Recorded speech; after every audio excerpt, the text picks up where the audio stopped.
Então vamos lá, Atos capítulo 1, versículo 8 diz: Mas vocês receberão poder, ao descer sobre vocês o Espírito Santo, e serão minhas testemunhas, tanto em Jerusalém como em toda a Judéia, Samaria e até os confins da terra. Aqui o Senhor Jesus está dirigindo aos seus discípulos suas últimas palavras. Essa frase, ela é declarada, ela é liberada pouco antes de Nosso Senhor ser assunto ao céu. Pouco antes dele ser elevado e voltar para o Pai. Nesse momento, ele dá entre as suas últimas instruções, não apenas o comunicado da sua expectativa de que os seus discípulos fossem suas testemunhas, mas ele fala da necessidade de algo que a gente pode classificar aí como imprescindível. Ele fala do poder do Espírito Santo. Recebereis poder ao descer sobre vocês o Espírito Santo. Então Jesus não fala apenas sobre os seus discípulos serem suas testemunhas, mas ele fala de os seus discípulos, pelo poder do Espírito Santo, cumprirem o papel de testemunhas aqui na terra. Isso faz com que a gente possa pensar algumas coisas. Em primeiro lugar, será que Jesus dirigiu essa palavra somente aos seus apóstolos? Somente aqueles discípulos que originalmente presenciaram não apenas sua morte, sua ressurreição, mas eram testemunhas oculares de todo o seu ministério, dos milagres que operou, dos ensinos que ele comunicou. Porque se essa for a definição de testemunho, então obviamente essa instrução se limitaria somente a eles. Aqui, porque o Senhor está falando com eles, ele fala sobre ser testemunho em Jerusalém, Judéia, Samaria. Nós não poderíamos cumprir esses três aspectos, embora os confins da terra, principalmente naquela perspectiva e na geografia onde foi dito, nos envolva e hoje a gente possa realizar essa última parte. Então a pergunta é, como eu e você nos relacionamos com esse versículo e com essa instrução? E acredito que uma coisa boa é que a gente comece pela definição do que é ser testemunha. Então Jesus não inventou uma definição do que é ser testemunha. Ele pega uma definição pronta que eles entendem e aplica a eles para que eles, com o entendimento comum, universal que já existia do que era ser uma testemunha, usassem e aplicassem aquilo que ele estava instruindo. Basicamente uma testemunha é alguém que fala daquilo que presenciou, daquilo que viu, daquilo que ouviu. Então esse entendimento não precisa ser algo teológico, mero e simplesmente. Antes de ser aplicado no contexto bíblico e das coisas espirituais, já era um conceito, no mínimo, do campo jurídico. Então eu me lembro que anos atrás, quando morava ainda e pastoreava em Guarapuava, eu fui testemunha de um acidente. Um ciclista bateu na porta de um carro que abriu no exato momento que ele passava. Eu presenciei toda a cena, tudo que aconteceu antes, durante e depois. O ciclista com a pancada na cabeça cai inconsciente, foi chamado o socorro. Quando a ambulância chega, ele recupera a consciência, ele não queria ser atendido. E eu tive que presenciar tudo e foi arrolado como testemunha, inclusive, do fato de ele ter rejeitado o atendimento. Então chegou o momento onde fui chamado para depor. E lá estou eu na delegacia, sentado à mesa, à frente do escrivão. E ele me pergunta, o que o senhor viu? Eu talvez não tenha entendido a pergunta, que era para ficar estritamente no que vi, e decidi acreditar que eu tinha a chance de ser um comentarista de um certo episódio. Então comecei a dizer, olha, o acidente aconteceu entre duas descidas, na parte de baixo da rua. O ciclista desceu embalado, tinha uma lombada bem lá no fim. Ele com certeza não queria perder o embalo ali para subir depois, mas um carro quase parou na hora de passar a lombada. Ele que vinha em velocidade, em vez de desviar do carro pela esquerda, ele desviou pela direita. Ao desviar pela direita, ele entra na parte onde os carros estão estacionados e ele sai exatamente logo depois daquele camarada que veio no sentido inverso, ter feito o retorno estacionado. Acredito que dessa forma ele ficou totalmente fora do campo de visão e quando ele saiu de trás do carro, coincidiu com o momento que o cara abriu a porta. O escrivão me parou e disse, senhor, atenha-se apenas ao que você viu. Não especule o que o motorista viu, não viu, o que o camarada decidiu fazer e por quê. Eu me senti muito reprimido naquele momento. Mas pensa, ele tem toda a razão. Eu tenho que falar apenas o que eu vi. Eu não estava ali para falar das minhas impressões, do que eu achava, do que eu imaginava. Eu não podia especular coisa nenhuma. A testemunha só fala daquilo que presenciou. Essa é basicamente a sua função. E quando Jesus fala sobre ser sua testemunha, embora ele arrole para isso aqui na nossa receita bíblica, o poder do Espírito Santo como uma necessidade de cumprir o seu papel, nós não podemos negar qual é a definição de ser testemunha. Alguém que fala daquilo que viu e ouviu. Então quando Judas, por exemplo, depois de se matar é substituído, um 12º apóstolo tem que tomar o lugar de Judas entre os 12 apóstolos do Cordeiro. Eles simplesmente abrem para geral, para todo mundo. E diz, nós vamos ter que escolher alguém. Mas quando eles colocam critérios sobre quem seria a pessoa que poderia ocupar aquela posição, não sobra muita gente.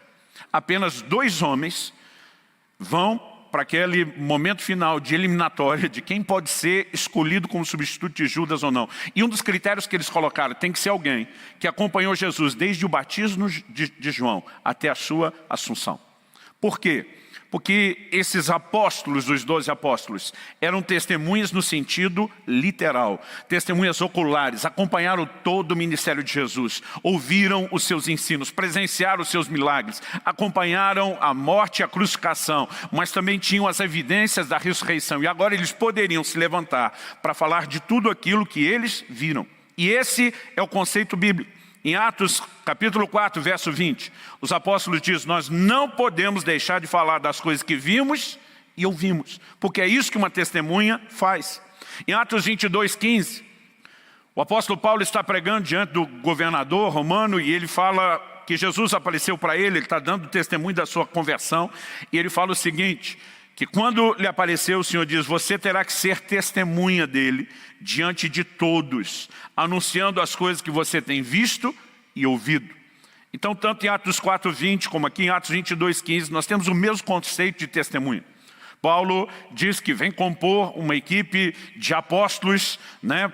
Posteriormente, ele menciona que era alguém nascido fora do tempo. No entanto, ele se tornou também uma testemunha ocular da ressurreição de Cristo, porque o próprio Senhor apareceu para ele. Agora, o que eu e você precisamos nos questionar é, se ser testemunha, e o que Jesus queria que eles testemunhassem, era sua morte e ressurreição. Se ser testemunha de Cristo envolve ter presenciado o que aconteceu com ele, as evidências de que ele está vivo, como eu e você, como cada pessoa, não só das gerações posteriores, mas mesmo daquela primeira geração, de gente que vai se convertendo depois da morte e ressurreição de Jesus, como cada um de nós poderia ser testemunha. Eu acredito que é exatamente aí que nós precisamos entender por que é que Jesus fala da importância do poder do Espírito Santo. Porque ele estava dizendo, vocês não vão apenas contar de forma natural aquilo que presenciaram.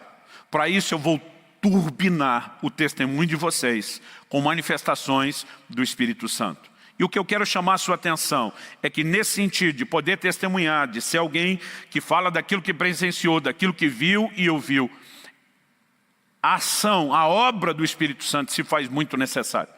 O Novo Testamento é chamado de ministério do Espírito, não apenas porque é ele que nos conduz ao arrependimento, não apenas porque ele está presente no que Tito 3,5 chama de o lavar da regeneração do Espírito Santo, que é o novo nascimento, não apenas porque ele é responsável por nos liderar e nos conduzir num crescimento, numa transformação progressiva de glória em glória, mas nós precisamos da ação do poder do Espírito Santo, operando de uma maneira tão contundente nas nossas vidas, que aquilo que eu e você passamos a viver e experimentar pelo poder do Espírito Santo nos credencia a sermos testemunhas atuais das evidências da ressurreição de Jesus. Como? Por meio daquilo que ele faz nas nossas vidas. Então, ser testemunha de Cristo não é apenas falar de Jesus. Durante muito tempo eu carreguei comigo esse tipo de definição. Recebereis poder, ao descer sobre vós o Espírito Santo, sereis minhas testemunhas. Então eu imaginava que o propósito do batismo do Espírito Santo era um revestimento de poder que me desse ousadia e coragem de falar de Jesus. E na minha vida, não posso negar, que a minha própria experiência me levou a partilhar desse senso comum, principalmente no meio pentecostal e carismático, de que o poder é uma grande ousadia para que você fale de forma destemida. Eu tinha muita, não apenas vergonha, eu tinha muito medo, muita dificuldade de falar de Jesus e compartilhar minha fé, até ser batizado do Espírito Santo. Eu brinco até hoje que foi quando eu perdi o juízo e graças a Deus nunca mais voltei ao normal. Enlouqueci. Eu queria falar de Jesus para todo mundo que pudesse. Um dia eu estava com um amigo desses aleluiados, que a gente andava de vigília em vigília, a gente andando na rua, ele para e fala para mim, se você tivesse que pregar para essa árvore, o que você pregaria? Irmão, é demais quando o cara quer pregar até para uma árvore. E eu me vi já mandando em cima da árvore o texto de Romanos, que diz que a criação aguarda ansiosamente a revelação dos filhos de Deus. Eu comecei a pregar para a árvore que estava chegando a hora dela e que daqui a pouco Deus faria algo. A obra do Espírito Santo me incendiou. Eu simplesmente não conseguia guardar Jesus só para mim. E eu passei a ter uma autoridade que muitas vezes me impressionava e eu sabia que aquilo não era de mim. Mas por conta disso, comecei a definir que o poder do Espírito Santo que nos faz testemunhas era apenas algo que soltasse a língua, que nos destravasse, que nos desse a capacidade de pregar para outros. Mas eu quero te dizer que o que Jesus está falando a respeito da sua intenção conosco, de sermos testemunhas dele pelo poder do Espírito, vai além de apenas falar ousadamente.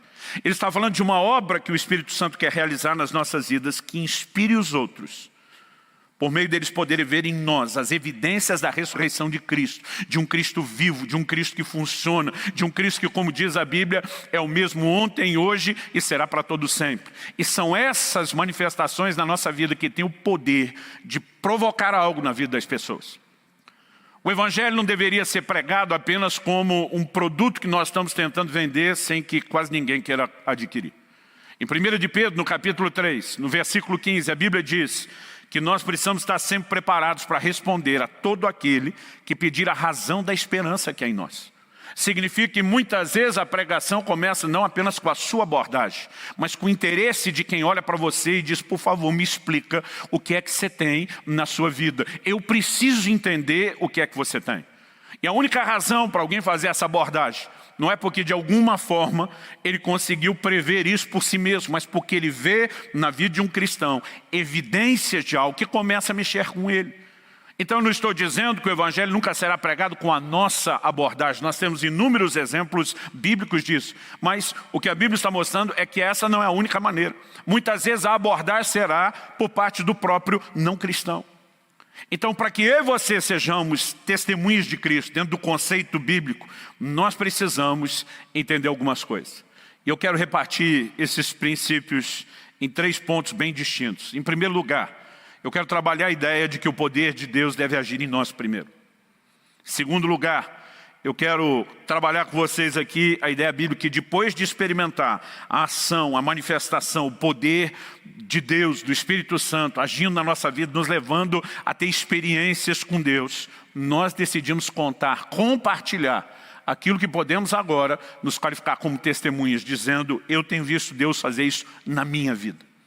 E em terceiro e último lugar, quando testemunhamos aquilo que pelo poder do Espírito Santo estamos vivendo e agora nos dispomos a compartilhar, nós vamos ver um ciclo ainda maior das manifestações do poder de Deus, que é Deus pelo poder do Espírito Santo agora turbinando o nosso testemunho e produzindo manifestações ainda maiores, agora não apenas na nossa vida, mas na vida daqueles a quem testemunhamos.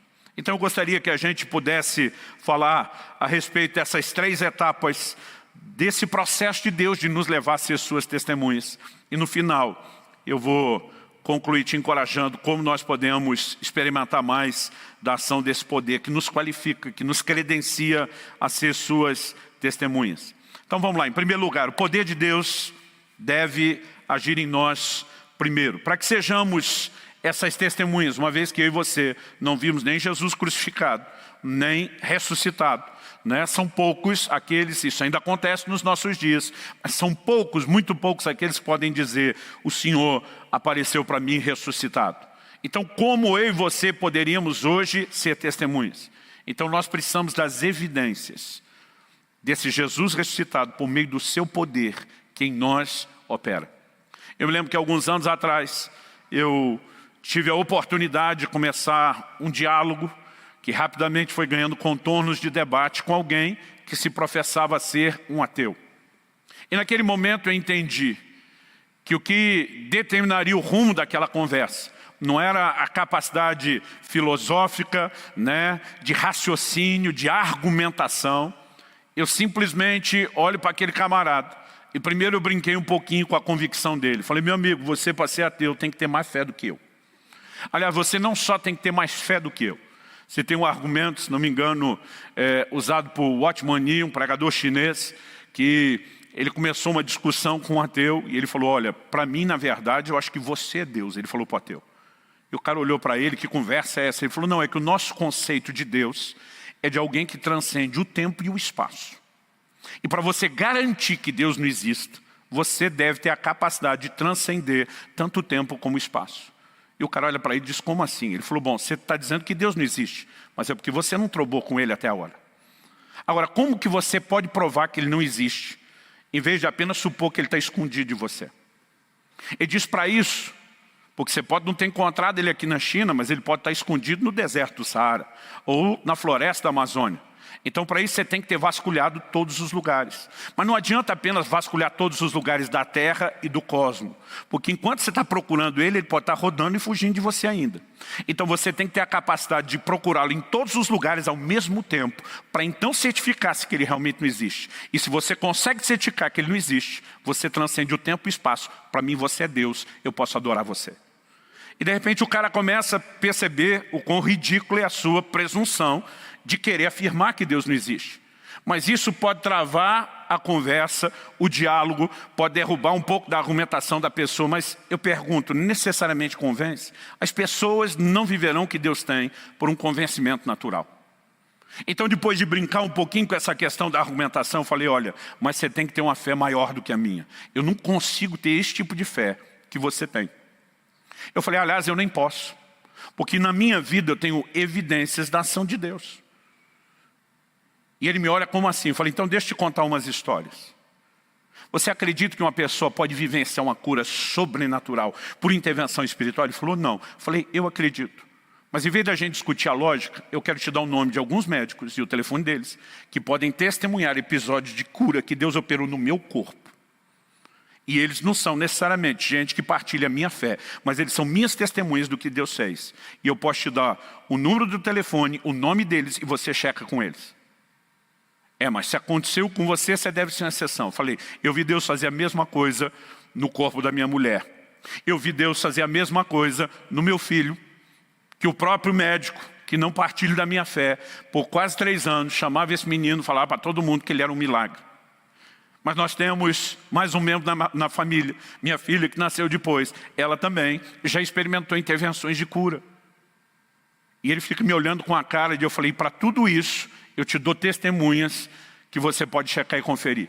Eu falei, mas se falássemos só de cura, você ainda poderia pensar que de repente a nossa família deu sorte, caiu numa estatística pequena de probabilidade. Eu falei, mas eu posso te contar histórias de livramento. E aí eu comecei a compartilhar algumas delas. Eu falei, onde a vida tem sido preservada de uma forma que as pessoas não explicam. Eu falei, mas eu posso te contar histórias de provisão, de socorro de Deus. E eu quero que você, ouvindo algumas dessas histórias, me garanta que existe probabilidade disso acontecer, que é mera coincidência. Eu falei, impressionante como acontece coincidência na vida dos crentes e nenhuma na vida de vocês que não crê. Falei para ele de uma vez que eu fiz uma viagem e não tinha dinheiro para fazer a viagem toda. Mas o Espírito Santo me mandou fazer aquela viagem, eu entrei no carro e fui. Estava com a minha esposa, Israel, recém-nascido, ainda bebê dentro do carro e não tinha dinheiro para chegar. A gasolina para mim durou de uma forma que não foi mera e simplesmente a economia do carro, acredito que Deus fez algo, mas quando chega o último pedágio, eu não tenho o dinheiro todo do pedágio, faltava R$2. Eu lembro que pedi para a Kelly revirar tudo, bolsa, qualquer lugar do carro, ver se achava moeda perdida, né? E ela disse, não tem. Então nós já estamos a perto do pedágio, mais ou menos uns 2 quilômetros, estava chovendo. E ela diz, o que é que nós vamos fazer? Eu falei, não vamos fazer nada. Não dá para passar, não adianta voltar, porque senão não temos dinheiro para o último pedágio, o que dizer todos os outros que nós passamos. Né? Se a gente está crendo que vai chegar só com a gasolina que tem nessa reta final, o que dizer voltar? Ela disse, o que nós vamos fazer? Eu falei, nada, agora nós temos que ver Deus fazer. Eu me lembro, às vezes, nesse momento, daquela frase de Deus para Moisés, ficai parados e vede o livramento do Senhor. A chuva foi intensificando, intensificando, muitos carros, por causa da chuva, começaram a ir para o acostamento, né? E esperar aquele momento. Pensei, dá para pelo menos ganhar tempo. Mas decidi chegar o mais perto possível do pedágio. Mas à medida que avançava, começou a virar uma chuva de pedra, de granizo. A princípio pedi para aquele segurar o vidro, falei, eu vou bem devagar, mas chegou um momento que eu falei, não dá. E eu parei perto do pedágio, talvez no máximo uns 300 metros, se é que não estavam uns 200. Encosto o carro, como a maioria, né? Estou com um pisca-alerta ligado, tem carro na minha frente, tem carro atrás de mim, e eu estou lá orando, né? O louvor rolando solto dentro do carro, a gente orando para Deus fazer, aquele barulho do lado de fora das pedras. Eu não estou preocupado com mais nada, a não ser pensar, Deus, eu estou com mulher e um filho pequeno. O que é que vai acontecer? De repente eu levo um susto com alguém batendo no vidro da janela do carro, eu olho, um senhor com calhamaço enorme de jornal para proteger a cabeça das pedras que estão caindo. Eu abri só um pouco o vidro, porque começou a entrar tanto água como aquele granizo dentro do carro. E eu digo, pois não. Ele diz, faltou dinheiro para pagar o pedágio? E eu estou ainda assustado com a pergunta, e ele diz, está aqui, e me entrega exatamente os R$2 e corre em direção à administração do prédio. Irmão, como aquele camarada, se eu tivesse parado sozinho, poderia imaginar, ele está com algum problema para só ele passar. Isso também não significaria, com o pisca-alerta, que o problema era falta de dinheiro. Muito menos que houvesse alguma placa dizendo quanto dinheiro. Agora esse camarada sai debaixo de uma chuva de pedra. Você já saiu debaixo de uma chuva de pedra para perguntar se alguém precisa de um dinheiro que ele não pediu para você? Qual a probabilidade desse tipo de coisa acontecer? E eu estou falando para esse cara, mas acontece comigo. Em algum momento da conversa, esse ateu professo olha para mim e diz, com todas essas evidências que até eu cria.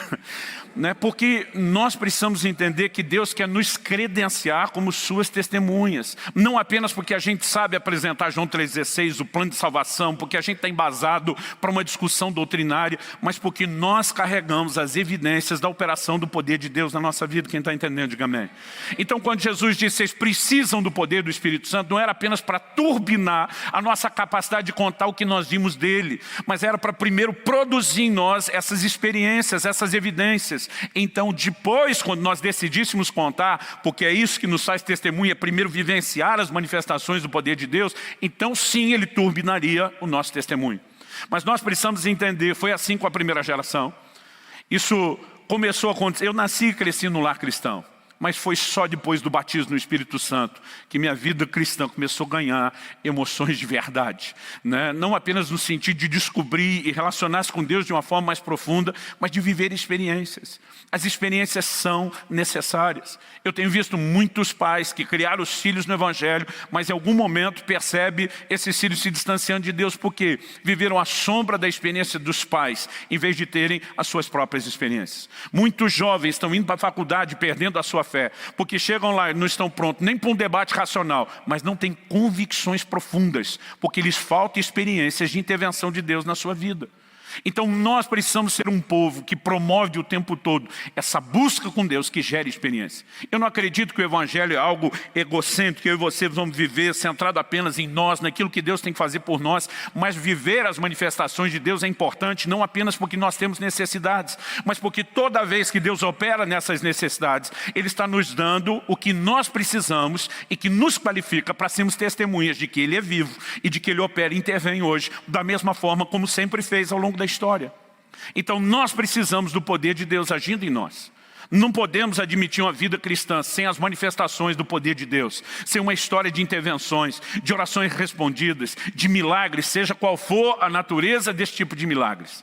E nós precisamos entender que isso não é apenas porque Deus quer suprir nossa necessidade. Ele fará das nossas vidas vitrines, com a manifestação do seu poder, para que isso torne o Evangelho atrativo a outros. Mas depois de eu e você experimentarmos o poder de Deus, aí sim, nós temos uma responsabilidade de compartilhar aquilo que nós temos experimentado. E eu quero te dar alguns versículos bíblicos que nos ajudem a entender que esse padrão vai se repetindo nas Escrituras. No Evangelho de Marcos, no capítulo 5, eu queria que a gente lesse aí os versículos 18 a 20. Marcos 5, de 18 a 20. Nós vemos aquele ex-endemoniado gadareno, que foi liberto por Jesus de uma forma extraordinária, fazendo um pedido especial a Jesus. O texto diz, quando Jesus estava entrando no barco, aquele que antes estava possuído pelos demônios pediu com insistência. Observe a expressão com insistência. Pediu com insistência que Jesus o deixasse ficar com ele. Aquele camarada olha para Jesus e diz, nada mais faz sentido para mim agora, a não ser te servir, a não ser te seguir, a não ser trabalhar com você, ser parte dessa sua equipe que promove o reino de Deus. Agora, esse homem está suplicando com insistência. O que é que Jesus responde? O texto diz, Jesus, porém, não o permitiu. Ao contrário, ordenou-lhe, vá para a sua casa, para os seus parentes e conte-lhes tudo o que o Senhor fez por você e como teve compaixão de você.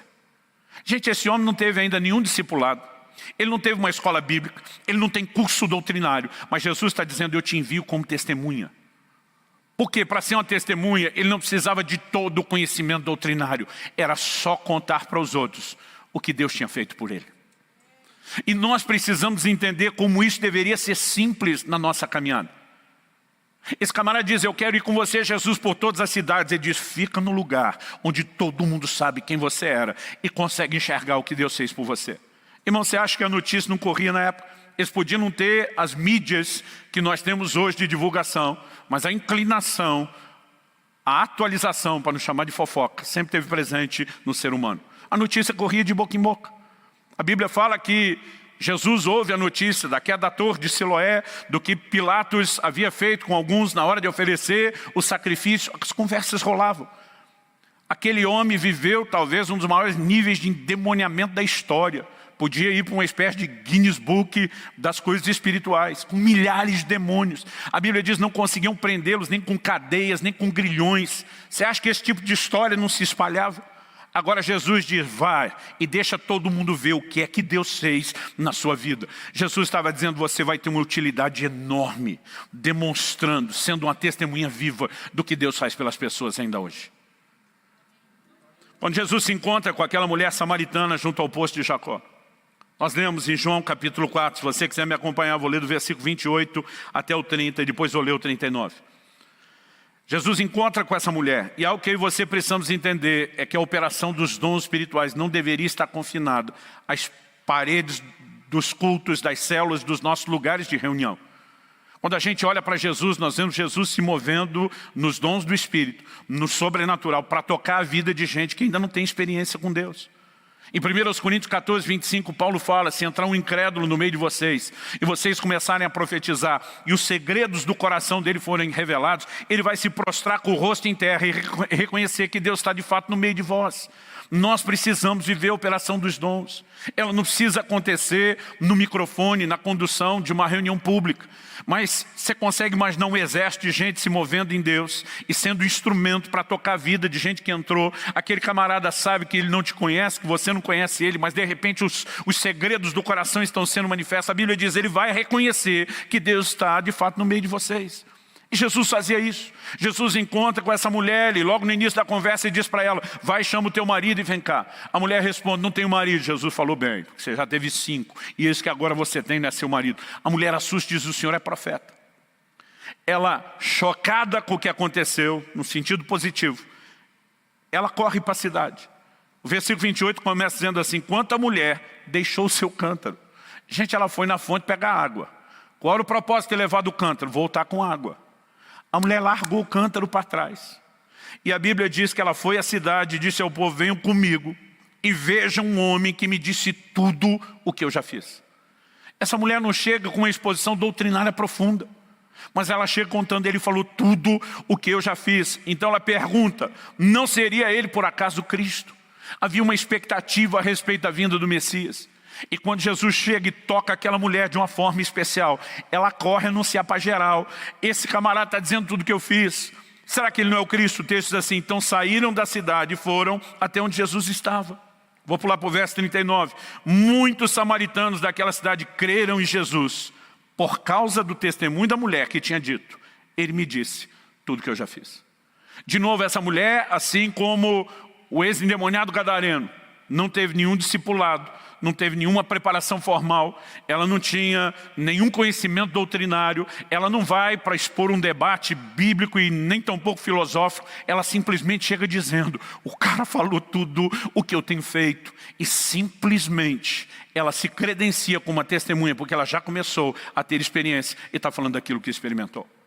Ela arrasta uma cidade com ela, Porque eu e você precisamos entender na perspectiva bíblica que nós temos o poder de transbordar aquilo que nós recebemos. Quando compartilhamos uma história, não se trata apenas de compartilhar a história.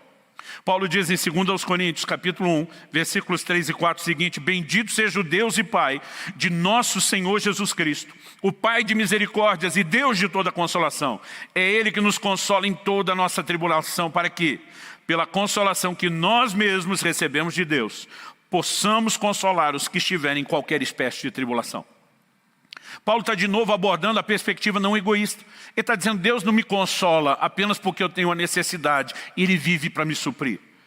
Ao fazer isso, Deus deseja que eu transborde depois a mesma consolação na vida de outros. Porque à medida que eu compartilho o que Deus fez por mim, eu posso inspirar outros a viver o mesmo consolo que Deus liberou sobre a minha própria vida. Eu posso ser alguém que transborda para outros aquilo que eu vivi, aquilo que eu experimentei da parte de Deus. Quem está entendendo, diga amém. Então, em primeiro lugar, recapitulando, o poder de Deus deve agir em nós.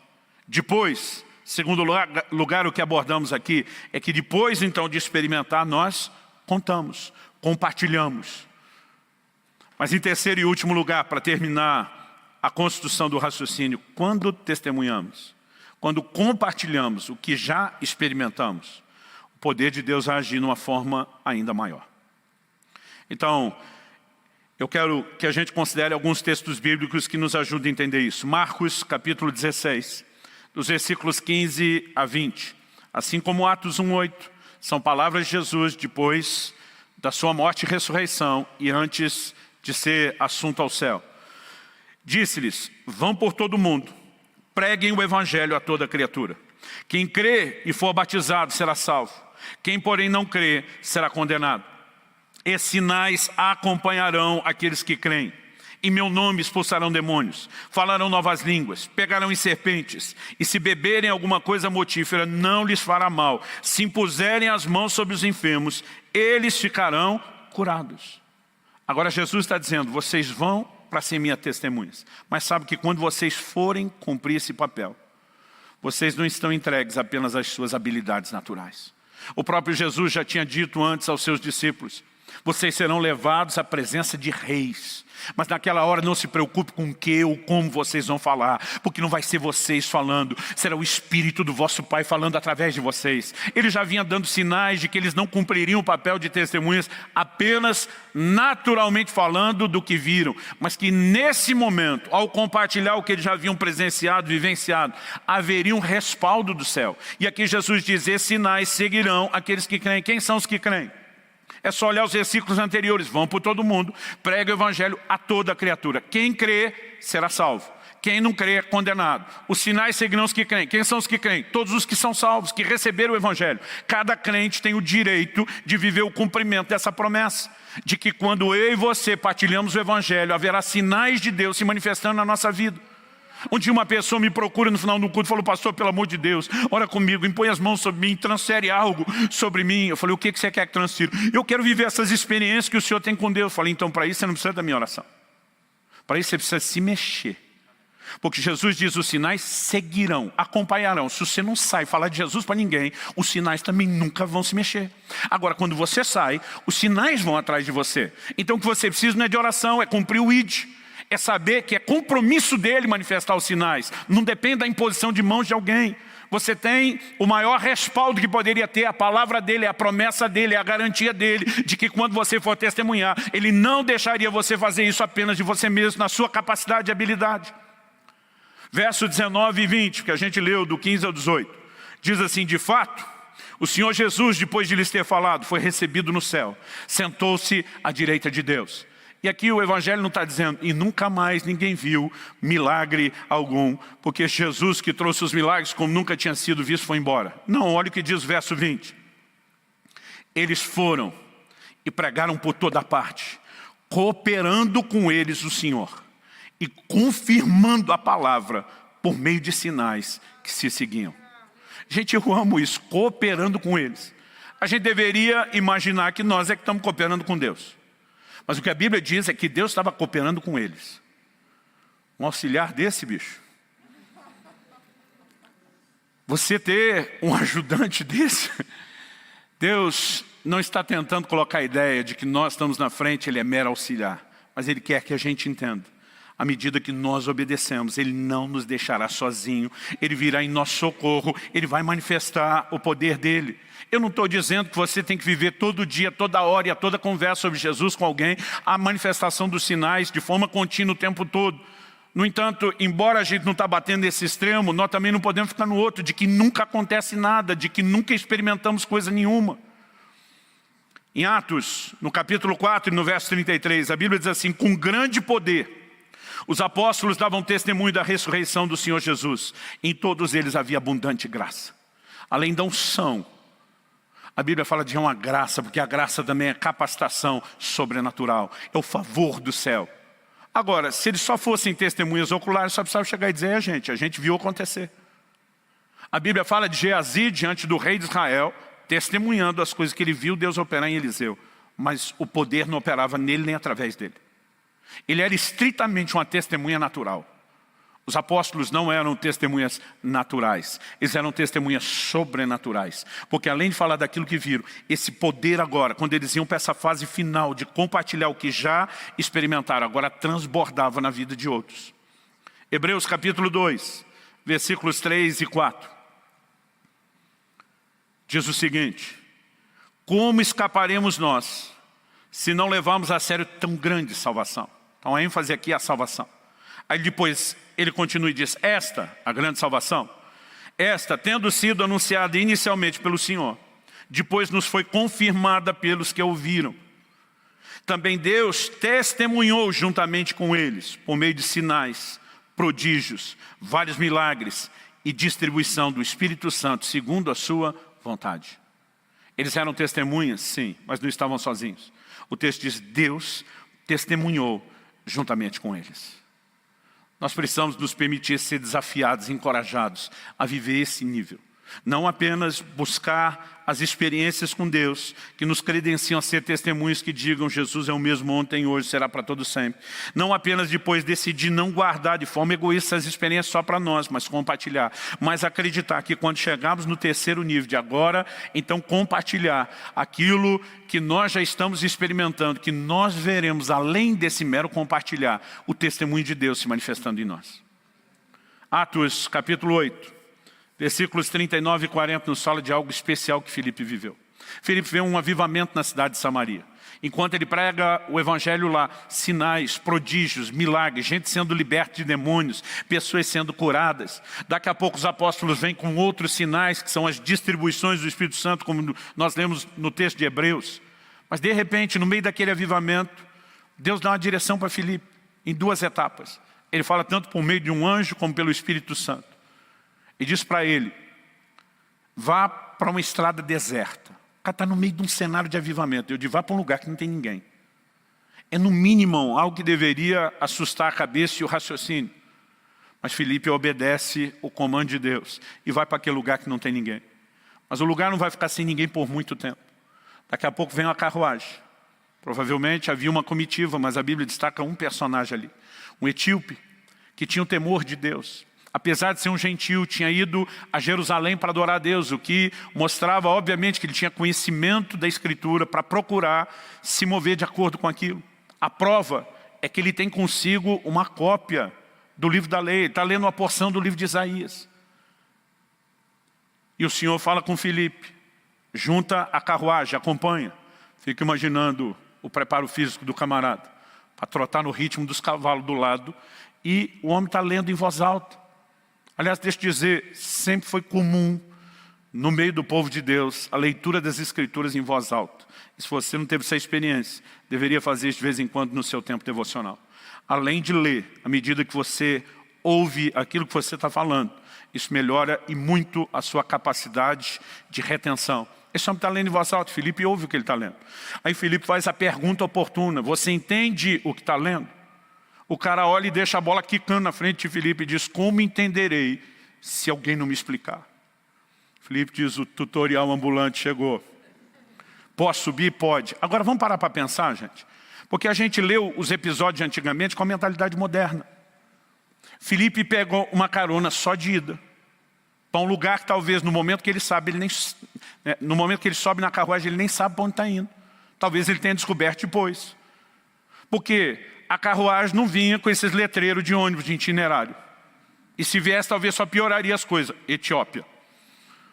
O camarada está pegando a carona de ida, ele não está num lugar que é uma rodovia, que depois tem um ponto final, desce lá, pega uma condução de volta. Ele simplesmente sobe. E o que eu tenho aprendido com essa lição é que nós precisamos aprender a entrar nas loucuras de Deus. Deus está disposto a qualquer coisa para salvar vidas. E eu e você temos que ter a mesma disposição louca de entrar nesse projeto e nessas loucuras de Deus. Agora, é o que o texto diz. Em algum momento eles param. Filipe teve tempo não só de evangelizar o homem, mas de dar todo um discipulado já básico. Ele estava ensinando sobre batismo nas águas, porque ele passa diante de um lugar que tem água, e o cara pergunta, o que me impede de já ser batizado? Filipe diz, é lícito, se você crê de todo o coração. Nós precisamos parar com essa mania de achar que a pessoa tem que ter 1, 2 anos de crente para ser batizado. Quando ela entende o propósito e tem profunda convicção de fé, nós precisamos levá-las o mais rápido possível a tomar esse próximo passo e decisão. O cara mesmo olha e diz, o que é que me impede? Filipe diz, se você acredita de todo o coração, bora, vamos para dentro d'água. E ele para a carruagem, vai batizar o homem. Agora olha o que diz o verso 39 e 40 de Atos 8. Quando saíram da água, o Espírito do Senhor arrebatou Filipe, e o eunuco não o viu mais. Este foi seguindo o seu caminho, cheio de alegria. Mas Filipe foi visto outra vez em Azoto, é outra cidade. E seguindo viagem, evangelizava todas as cidades até chegar a Cesareia. Gente, o homem literalmente desapareceu da água depois do batismo. A Bíblia diz que o eunuco não viu mais. Por quê? Porque o Espírito do Senhor o arrebatou. Aqui não está falando de uma experiência mística, de um transe. Ele literalmente teve um arrebatamento no corpo.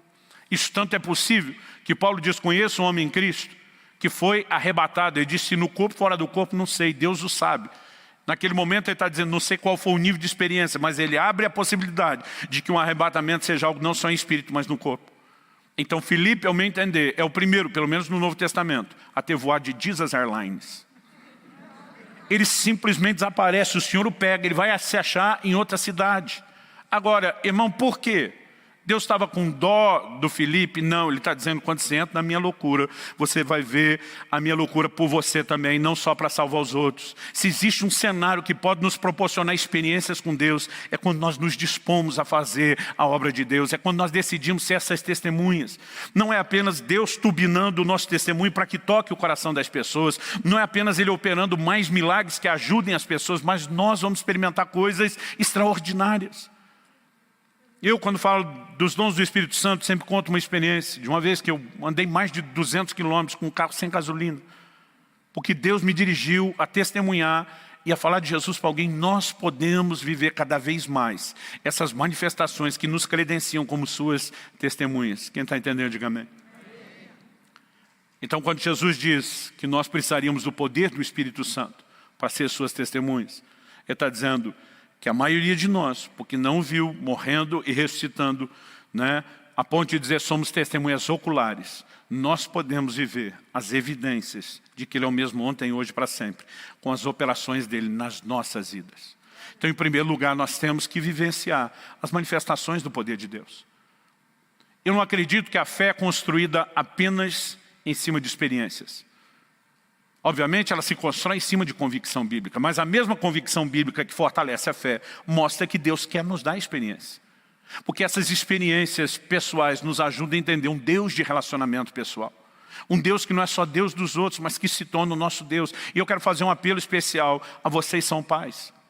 Nossos filhos não têm que apenas conhecer o conteúdo bíblico e o caminho da igreja.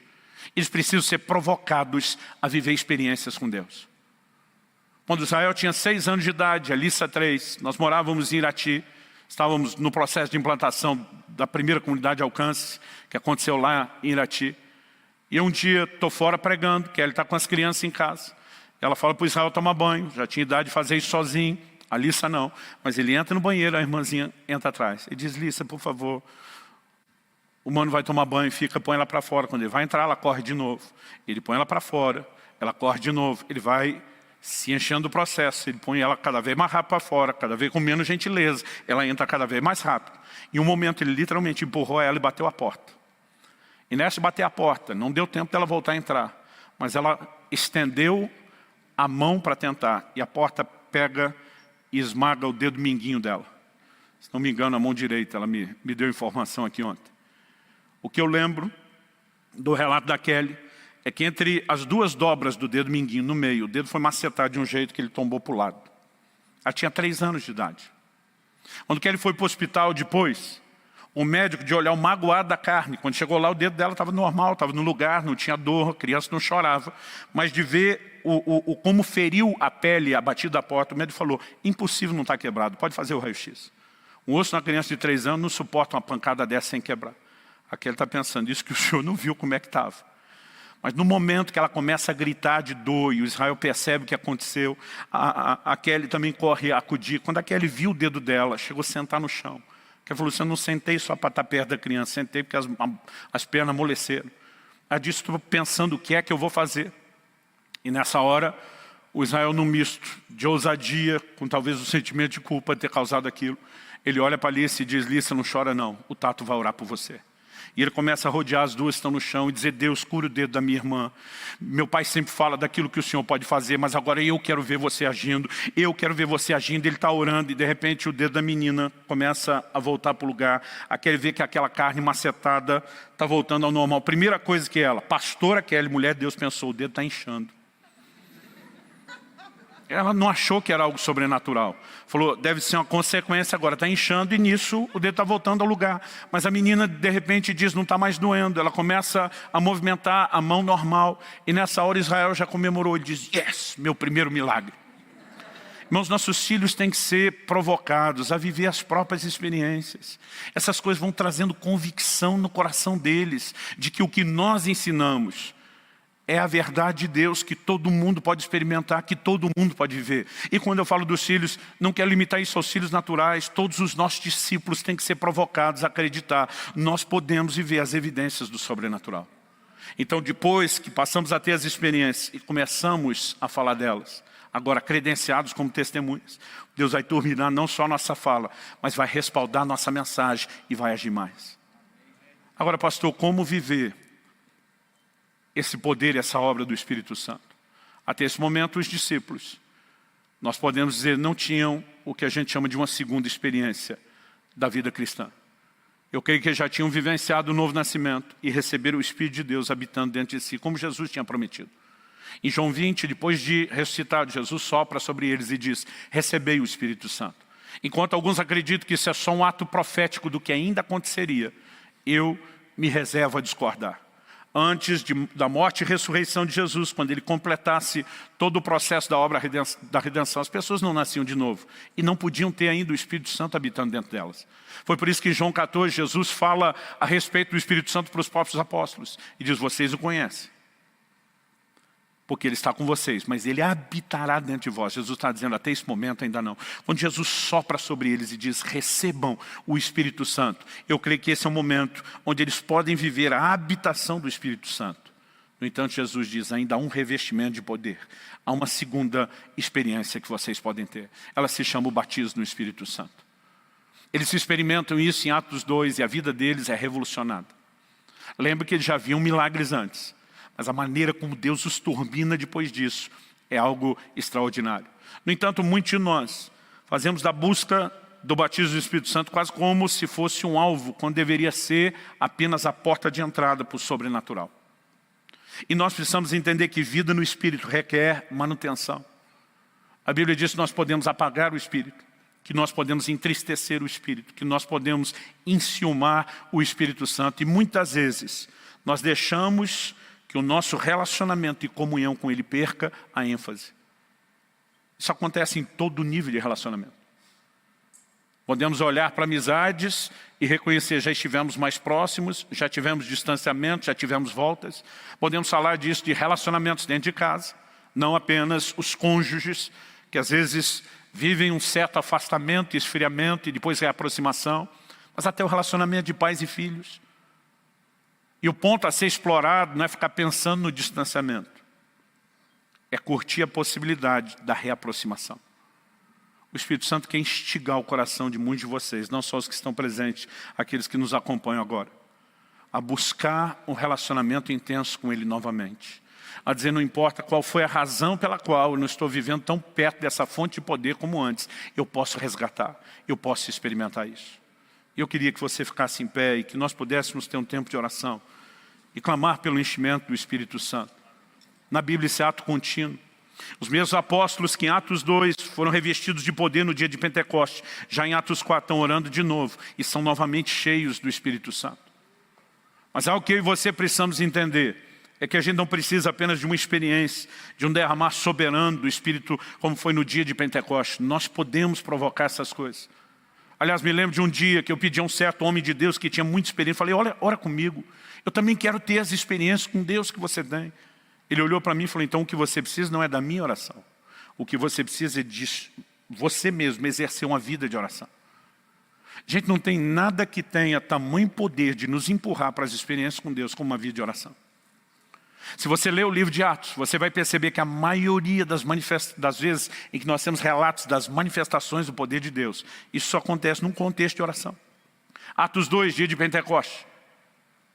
Nós só vemos o derramamento em Atos 2, mas Atos 1,14 diz que eles perseveravam unânimes em oração. Atos 3, quando Pedro e João levantam um paralítico à porta do templo, a Bíblia diz, iam como de costume, a hora da oração. Eles tinham uma vida regular de oração e é nesse cenário que isso acontece. Atos 4, quando eles novamente são cheios do Espírito Santo, a Bíblia diz no verso 24 e 25 que eles levantaram unânimes a voz a Deus em oração. Quando você vê um anjo de Deus aparecendo para Cornélio, que nem crente ainda era, no sentido da conversão do novo nascimento, mas a Bíblia diz que ele estava orando, ele estava buscando a Deus, a sua forma e a sua maneira. Quando Pedro tem uma visão no telhado da casa onde está hospedado, a Bíblia diz que ele estava orando. Nós vamos olhando para as Escrituras e é impressionante o volume de experiência que acontece nesse ambiente de oração. A Bíblia diz que o Senhor Jesus apareceu para Paulo no templo. O que você acha que Paulo foi fazer no templo? Piquenique? Ele estava buscando a Deus. Ele estava no lugar que é chamado pelas próprias Escrituras de casa de oração. Então, o que eu e você precisamos é, por meio da oração, turbinar o relacionamento com o Espírito Santo. Abrir espaço para que Deus opere e haja mais nas nossas vidas. Quem está entendendo, diga amém. E eu quero te provocar. Se você não teve experiências marcantes, eu quero te dizer, você pode entrar nesse lugar. Se você já teve, não está vivendo isso com intensidade, você pode voltar para lá. E nós precisamos dia a dia desenvolver comunhão com o Espírito Santo. Isso não é apenas a capacidade de ouvir sua voz e obedecer os seus comandos, mas é proximidade. Relacionamento é algo que a gente simplesmente cultiva, preserva, desenvolve. E a vida de oração tem um papel importante. Dessa maneira, nós vamos não apenas seguir tendo experiências novas e maiores, mas vamos estar sendo cada vez mais credenciados como testemunhas. E quando começamos a compartilhar o que Deus fez, veremos a graça e o poder de Deus agindo através de nós na vida de outras pessoas. Você recebe essa palavra em nome de Jesus? Eu quero convidá-lo a abrir, por gentileza, a sua Bíblia, no segundo livro de Crônicas, no capítulo 16, e nós vamos ler juntos do versículo 1 até o versículo 9. Eu vou ler na Nova Almeida atualizada, mas qualquer que seja a sua versão bíblica, acompanhe comigo. Segundo Crônicas, capítulo 16, de 1 a 9. O texto sagrado diz, no 36º ano do reinado de Asa, Baasa, rei de Israel, invadiu Judá e começou a edificar a cidade de Ramá para impedir a entrada e a saída do território de Asa, rei de Judá. Então Asa tirou prata e ouro dos tesouros da casa do Senhor e dos tesouros do palácio real, e enviou servos a Ben-Hadad, rei da Síria, que morava em Damasco, dizendo, que haja uma aliança entre mim e você, como houve entre meu pai e o seu pai. Eis que estou lhe enviando prata e ouro. Vá e anule a sua aliança com Baasa, rei de Israel, para que ele se retire do meu território. Ben-Hadad deu ouvidos ao rei Asa, enviou os capitães dos seus exércitos contra as cidades de Israel. Eles conquistaram Ijon, Dan, Abel-Maim e todas as cidades armazéns de Naftali. Quando Baasa soube disso, deixou de edificar Ramá e não continuou sua obra.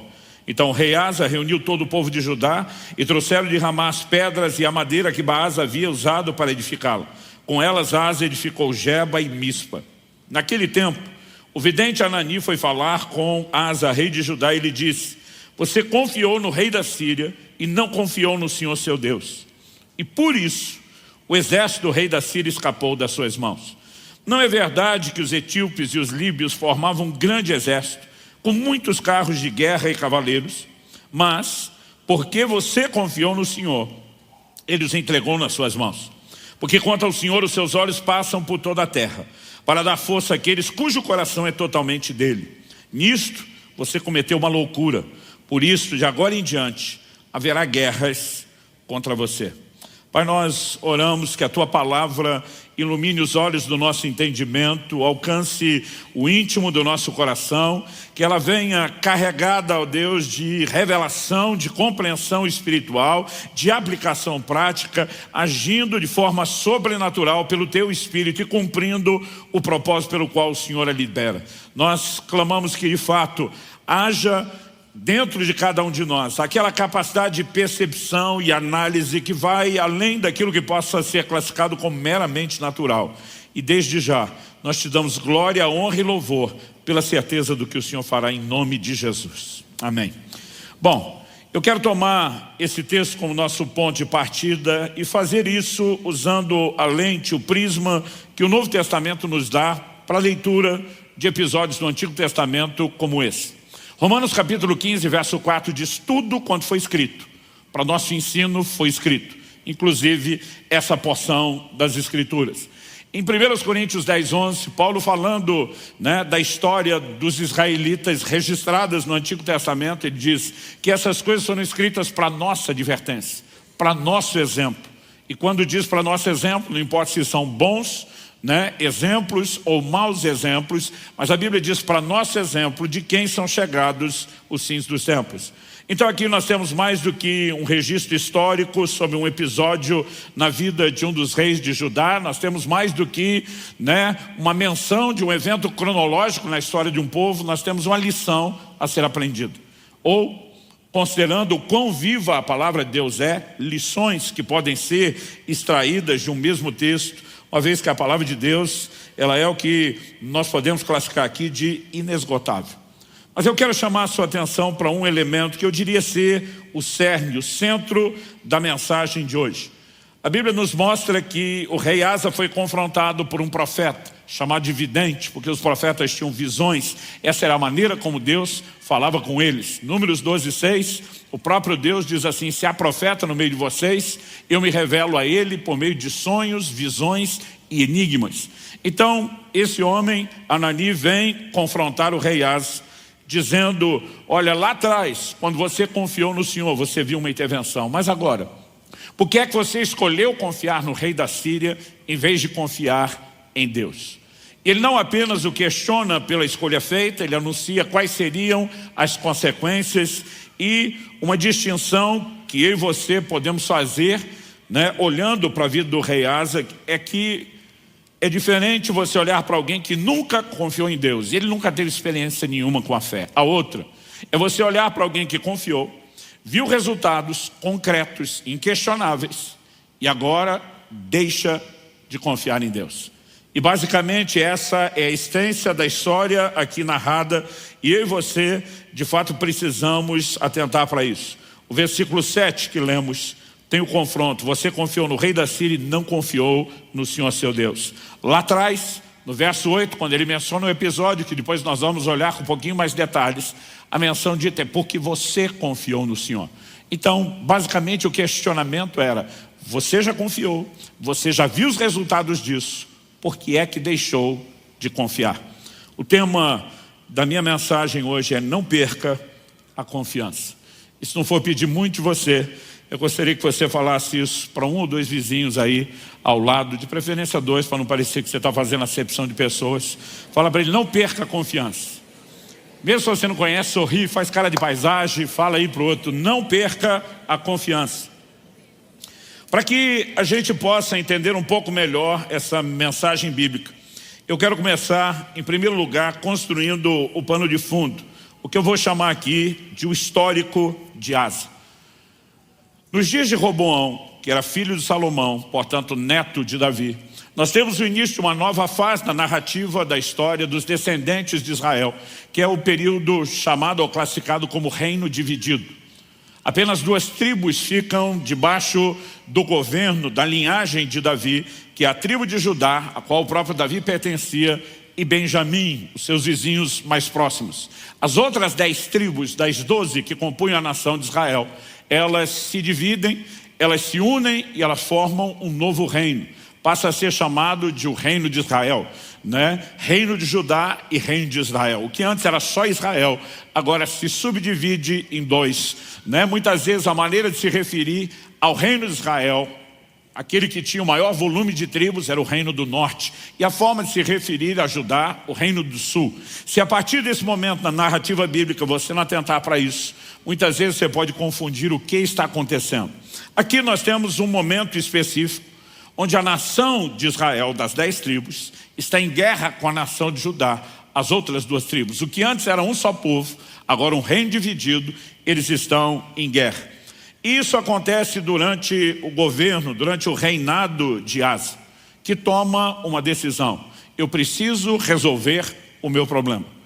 E na perspectiva humana, nós podemos dizer que ele foi de um poder de gestão incrível, de uma sabedoria fantástica, porque ele simplesmente levanta todo o fundo, usando os recursos não só do palácio, mas os tesouros que estavam na casa de Deus, normalmente tesouros que reis anteriores haviam conquistado em batalhas e haviam dedicado e consagrado ao Senhor.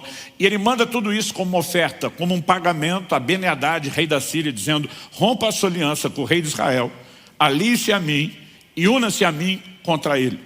E a Bíblia diz que foi isso que aconteceu.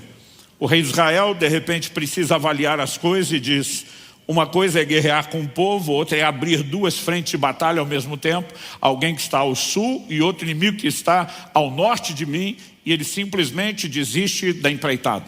Apesar do prejuízo financeiro que o rei de Judá, o rei Asa, tem, a Bíblia diz que de alguma forma ele consegue pegar todo o material que o rei de Israel estava usando para sitiar suas cidades, edificar. Existe uma espécie de compensação e de repente o que eu e você podemos olhar e dizer: houve paz, deixou-se de ter guerra e aparentemente o problema está resolvido.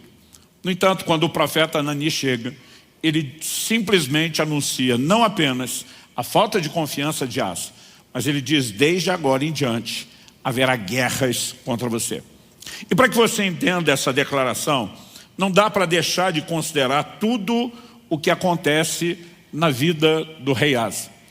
Ele assume o seu trono, né, o reinado, o governo, e a Bíblia nos mostra, daqui a pouco a gente pode olhar para isso com um pouquinho mais de detalhes, que ele fica praticamente uma década em paz, sem ter nenhum problema. Então, de uma hora para outra surge uma grande ameaça, e essa ameaça que é mencionada no versículo 8 de 2 Crônicas 16, ela está bem descrita em 2 Crônicas capítulo 14, dos versículos 9 até o 13. Se você puder, acompanhe comigo. 2 Crônicas 14, de 9 a 13.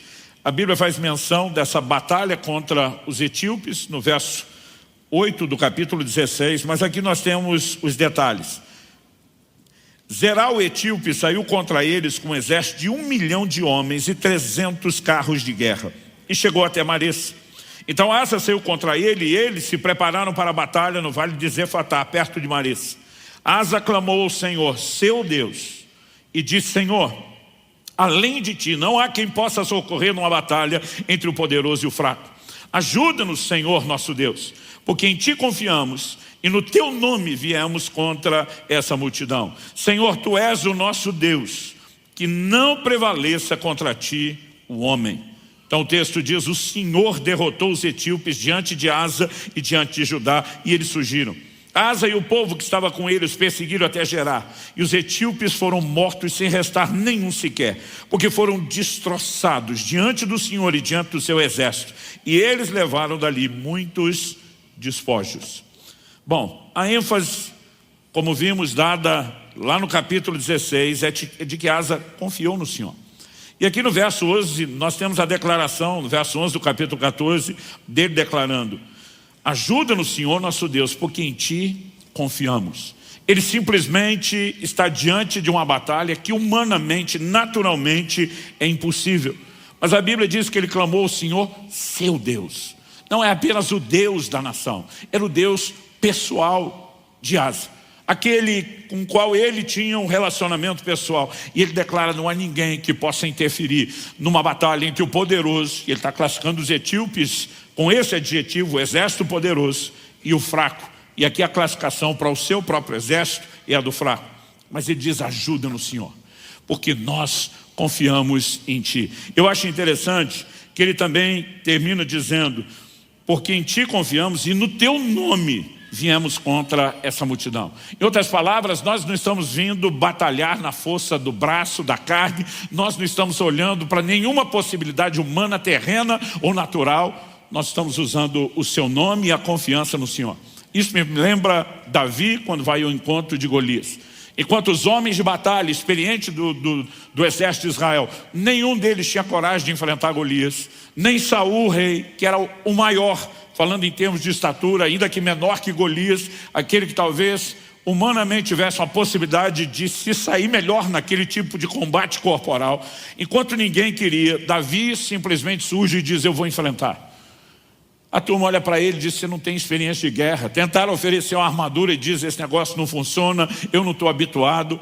Mas Davi diz, assim como Deus já me livrou do urso e do leão, Ele vai me livrar do gigante. Interessante quando ele fala que Deus o livrou do urso e do leão, ele não está dizendo que ele fugiu do urso e do leão. E que precisou, como livramento divino, achar um lugar escondido, apertado, onde as feras não entrassem. Ele vai descrever uma história onde ele partiu para cima do urso e do leão. Ele vai descrever como na condição de pastor ele foi arrancar a ovelha da boca dos predadores e ele menciona, num desses casos, agarrando o bicho pela barba para matá-lo. Ele parte para cima e ele diz, quer saber, não vai ser diferente com Golias. Não só Deus vai me entregar, mas eu vou para cima. E ele vai enfrentar o homem. E quando o Golias está vindo na sua direção e diz, você vem contra mim com espada, com lança, com escudo. Mas Davi diz, eu vou contra você em nome do Senhor dos exércitos, Jeová de Sabaote, o Senhor da guerra. Davi não diz, eu vou contra você com uma funda, ainda que ele tivesse em posse de uma. Ele diz, eu vou contra você em nome do Senhor dos exércitos. E sabe, eu e você precisamos entender isso. Aliás, eu não gosto quando a turma conta a história de Davi e diz, derrubou o gigante com estilingue. Eu digo, gente, chamar aquele negócio de estilingue é desmerecer. A funda também era usada na guerra. A capacidade que aquilo tinha de dar pressão, velocidade e até precisão no lançamento da pedra era algo impressionante. Mas Davi está dizendo, a força do golpe, a precisão do golpe não será habilidade que eu desenvolvi, ela será uma intervenção divina. E esse tipo de linguagem revela o que é fé e confiança.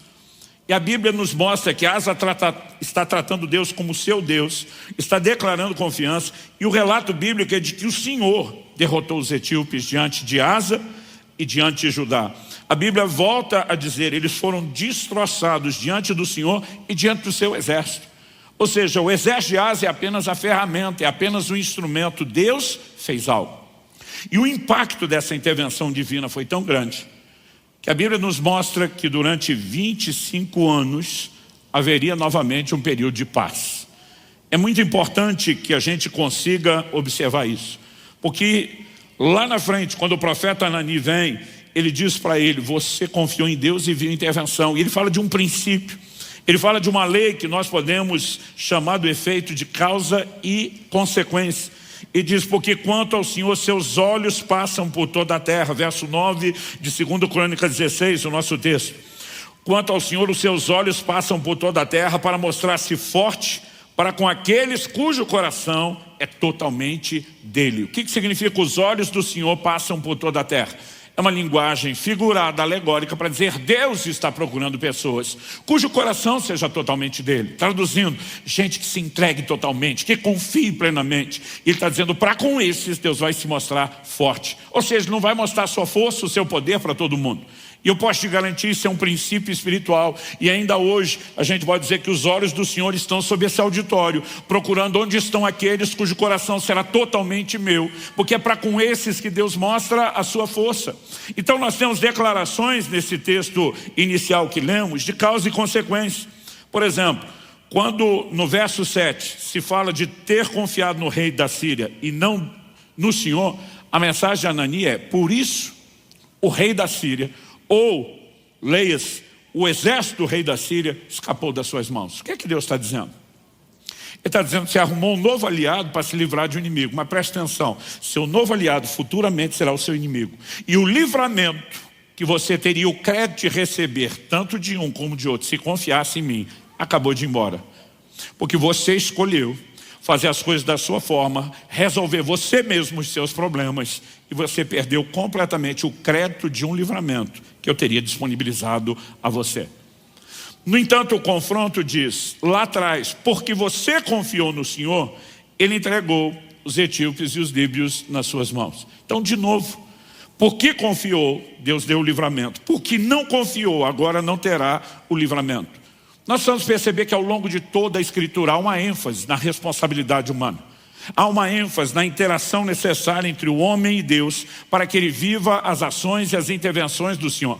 E quando falamos de confiança, há sempre, ao introduzir o assunto da fé, da crença em Deus, da confiança, não importa o sinônimo que a gente use para classificar o assunto confiança que nós estamos falando, há sempre dois aspectos que precisam ser levados em questão.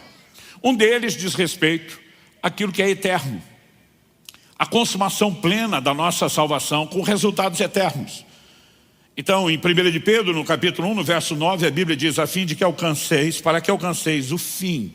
Algumas traduções dizem o objetivo final da vossa fé, a salvação das vossas almas. Eu e você cremos, em essência, para a nossa plena e eterna salvação. Você pode dizer amém? Agora, isso não significa que a mesma fé que nos levará a resultados eternos, ao benefício dessa plena salvação, que ela não produza manifestações e intervenções de Deus aqui e agora, diante de necessidades que temos também nessa vida terrena. Quando você olha para as Escrituras, não dá para negar esse outro aspecto da fé. Então, em 1 de João, no capítulo 5, o apóstolo, ele declara que todo aquele que é nascido de Deus, isso deve incluir a mim e a você, todo aquele que é nascido de Deus vence o mundo. Ele diz, e essa é a vitória que vence o mundo, a nossa fé. Ou seja, enquanto caminhamos em direção à nossa plena e eterna salvação, nós teremos adversidades, nós enfrentaremos resistências, nós teremos problemas, chame do jeito que você quiser, e eles precisam ser vencidos nessa caminhada terrena, e a forma de vencê-los é usando a mesma fé que nos leva à salvação eterna. Então, particularmente, eu não gosto quando vejo determinadas igrejas e pregadores dando ênfase à fé, quase como se ela fosse só para melhorar a nossa vida terrena e não tivesse um impacto eterno. Paulo diz em 1 Coríntios 15, se é só para essa vida que esperamos em Cristo, nós somos de todos os homens os mais dignos de lástima. Outra tradução diz os mais infelizes. Então nós não podemos apenas definir a fé como algo que resolve conflitos, adversidades momentâneas e nos esquecer daquilo que é eterno. Mas aí nós temos outro grupo, às vezes zeloso de não perder a essência da mensagem da fé e do seu objetivo de plena e eterna salvação. E eles parecem também fazer uma outra dicotomia, uma outra divisão e sinalizar que a fé só vai ter resultado eterno e que não há intervenções a serem vividas agora. E a gente não pode olhar para isso e concordar e dizer que apenas a gente simplesmente se sujeita a tudo aquilo que se levantar, que não há como confiar em Deus para nenhuma intervenção aqui, porque nós só estamos esperando uma salvação eterna. Essa mensagem também não é bíblica. É lógico, se formos comparar os dois aspectos, aquilo que é eterno tem mais peso do que aquilo que é passageiro. O apóstolo Paulo ilustra isso escrevendo a Timóteo. Ele diz, o exercício físico tem pouco proveito, mas a piedade para tudo é proveitosa. Ele não está dizendo que o exercício não tinha proveito, mas ele diz tem pouco proveito, mas a piedade para tudo é proveitosa. Por quê? Ele diz tem a promessa dessa vida e da que há de vir. Traduzindo, o exercício melhora a sua qualidade de vida aqui e só, não produz resultados eternos. A piedade abençoa você aqui e produz resultados eternos. Ele não está falando para escolher entre um e outro. Ele mostra que você pode usar os dois, mas obviamente ele está dizendo existe algo que tem um peso maior, porque suas consequências são eternas. Quando falamos desses dois aspectos da fé, nós não estamos falando de fés diferentes. É a mesma fé, no mesmo Deus, fundamentado na mesma palavra e promessas, e que tem áreas de atuação que são complementares, não são divergentes. Então eu e você, ao longo da caminhada, teremos adversidades, teremos circunstâncias difíceis e precisamos aprender a confiar no Senhor se queremos ver o sobrenatural de Deus, se queremos ver manifestações do poder de Deus e suas intervenções milagrosas. Mas não podemos limitar a fé a isso e ignorar aquilo que é eterno. Mas considerar o que é eterno não precisa significar ignorar o mover de Deus enquanto caminhamos. Com essa visão clara de que a fé, a confiança é abrangente, eu e você precisamos entender o quê? Que a confiança, e essa é a história de Asa, a confiança pode ser perdida. E é algo que eu quero repetir aqui algumas vezes: pior do que nunca ter confiado em Deus é ter confiado, ter visto o resultado e de repente comprometer, perder essa confiança que já demonstrou ser funcional. Então, olhando para a vida de Asa, a gente percebe como ele começa. Segundo Crônicas, capítulo 14, verso 1, diz assim: Abias morreu e eles o sepultaram na cidade de Davi. E Asa, seu filho, reinou em seu lugar. Nos dias dele, a terra esteve em paz durante 10 anos. Os primeiros 10 anos do reinado de Asa, tranquilidade, nenhuma guerra, nenhuma batalha. Então surge essa situação da qual nós já lemos, onde os etíopes se levantam com um exército que seria impossível de vencer, não houvesse aquela intervenção de Deus. Depois da vitória contra os etíopes, a Bíblia fala de mais 25 anos de paz. Segundo Crônicas 15, 19, diz: não houve guerra até o 35º ano do reinado de Asa. Então, Asa assume o trono, 10 anos de paz. A batalha contra os etíopes, com o livramento de Deus. E agora, isso significa que nós estamos no ano 10º, até o ano 35º, nós temos 25 anos de paz. Ou seja, nos primeiros 35 anos do seu reinado, ele teve uma situação de guerra e ainda com intervenção de Deus. Agora surge o problema com Baasa, rei de Israel.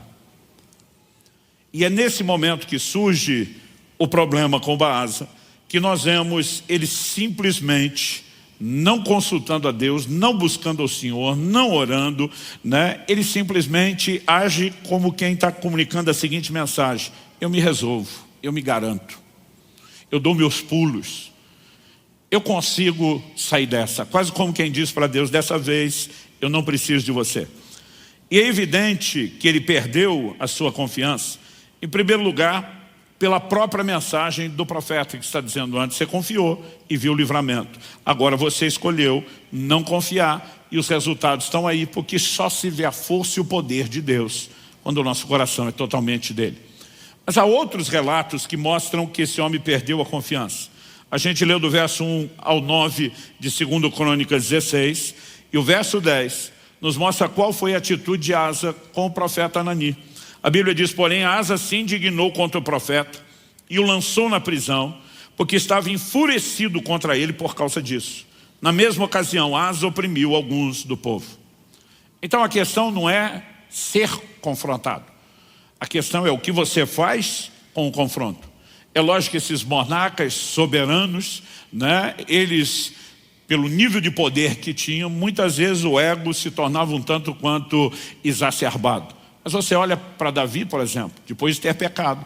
Quando Natã o visita e coloca o dedo na ferida, qual foi a reação de Davi? O Salmo 51, que Davi compõe como arrependimento do seu pecado. Ele declara a Deus: contra ti, e contra ti somente, eu pequei. O que nós vemos é um homem que se quebranta, é um homem que se arrepende e que vai trilhar um caminho de restauração. No entanto, a atitude de Asa não foi dizer: eu errei. A atitude de Asa é dizer ao profeta: eu não estou nem aí porque você está falando e eu vou te silenciar. E o colocou na prisão. É lógico que o problema dele não era com o mensageiro. O problema de Asa é com quem enviou o profeta, é com quem enviou o mensageiro. Mas toda a sua atitude mostra que realmente o coração dele havia se desconectado com Deus. E é um outro detalhe: na mesma ocasião, Asa oprimiu alguns do povo, aqueles a quem deveria servir. Alguns versículos à frente, 2 Crônicas 16, verso 12 e 13, mostram que até mesmo por ocasião da morte, poucos anos depois, essa foi a atitude dele. A Bíblia diz: no 39º ano do seu reinado, Asa contraiu uma doença nos pés, e essa doença era muito grave. Porém, na sua enfermidade, ele não recorreu ao Senhor, mas confiou nos médicos. Asa morreu no 41º ano do seu reinado. Sabe, nós temos algo que precisa ser compreendido. Em primeiro lugar, eu quero deixar claro que eu não creio que esse texto diga o que eu já vi alguns pregadores tentar fazê-lo dizer. Que um crente não deveria buscar ajuda médica, porque isso significa incredulidade. A medicina é uma dádiva de Deus. A Bíblia faz menção, em Ezequiel 47, das folhas de uma árvore que seriam para remédio. Essa sabedoria e entendimento tem sido dada por Deus ao longo da história da humanidade e tem sido bem utilizado. Desde o entendimento do uso de alimentos, como o uso das plantas, das ervas. Paulo se refere a Lucas, que era parte da sua equipe missionária, como sendo o médico amado. Escrevendo a Timóteo, o apóstolo Paulo, que tinha um ministério de cura poderoso, ele dá orientações muito práticas. Ele diz, por exemplo, em 1 Timóteo 5, não beba apenas água por causa das frequentes enfermidades no seu estômago. Bebe um pouco de vinho. O que ele está dizendo? Ele não está dizendo só para Timóteo, olha, você tem que só orar e aplicar fé. E eu, obviamente, não estou falando contra isso. Estou apenas deixando claro que a Bíblia não espiritualiza tudo. E há questões naturais com as quais eu e você teremos que lidar. Por exemplo, o Salmo 127 diz, se o Senhor não guardar a cidade, em vão vigia a sentinela. Deus não está dizendo que não pode ter sentinela. Deus não está dizendo que não deveríamos se preocupar com esse tipo de segurança. Ele apenas está dizendo que se nós confiarmos apenas na sentinela e não no que ele pode oferecer, nós teremos um problema, porque não teremos segurança completa. A mesma mensagem é dada por meio de Paulo na carta a Timóteo. Quando no capítulo 6, dos versos 17 a 19, Paulo diz assim, exorta os ricos desse mundo que não confiem na instabilidade das riquezas, mas em Deus. A questão não é que é errado você ter recursos. A questão não é que é errado você fazer um pé de meia, você ser previdente. A sabedoria divina nos mostra isso quando José, no Egito, diz para Faraó, aproveita os anos das vacas gordas de prosperidade, estoca, provisiona, para que você possa enfrentar o momento da necessidade. O problema é quando existe uma confiança que é depositada nas riquezas, em vez de ser depositada em Deus. Interessante que Paulo diz assim, não confie na instabilidade das riquezas. Sabe o que ele está dizendo? Mesmo aquilo que você acha que é o seu pé de meia, aquilo que você se organizou a ponto de dizer dentro de você, eu me garanto, você pode ser surpreendido, as circunstâncias podem mudar, a economia mundial pode virar da noite para o dia, e daqui a pouco você vai descobrir que isso não é tão estável quanto você achava que era. Então não tem nada de errado você tomar as suas providências. Errado é quando você confia nisso, a ponto de descartar a confiança em Deus. E a Bíblia diz que ele não recorreu ao Senhor, ele confia nos médicos. O problema é a confiança nos médicos, a ponto de ser para Deus, eu te descarto, eu não preciso de você, eu me garanto, eu tenho quem resolva o meu problema. E os médicos não conseguiram resolver o seu problema. Por outro lado, você vai ter reis como Ezequias, que os médicos não podiam resolver o seu problema, ele vira para a parede, ele ora, ele chora, ele clama, e ele vê uma intervenção de Deus. A questão é onde colocamos a nossa confiança. E o que me parece ficar muito claro nessa história, é que esses aspectos da fé, seja se nós estamos falando do relacionamento pessoal com Deus, de fé para as circunstâncias, ou daquilo que diz respeito até mesmo a nossa salvação que é eterna, eles se mesclam de tal forma no uso da mesma fé, que muitas vezes nós não percebemos que ao estar abaixando a guarda para confiar em intervenções de Deus na vida terrena, nós podemos estar comprometendo todas as outras áreas onde a fé deveria estar agindo. E quando eu olho para a vida de Asa, obviamente fica claro, fica evidente para mim que a confiança, que a fé, ela pode ser perdida. Quando eu olho para o que aconteceu, eu não creio que o rei foi castigado, entre aspas, porque deixou de confiar em Deus. Então Deus, de uma forma birrenta, rancorosa, diz, agora você vai ver, agora eu vou para cima de você. Deus simplesmente diz, o exército da Síria escapou das suas mãos.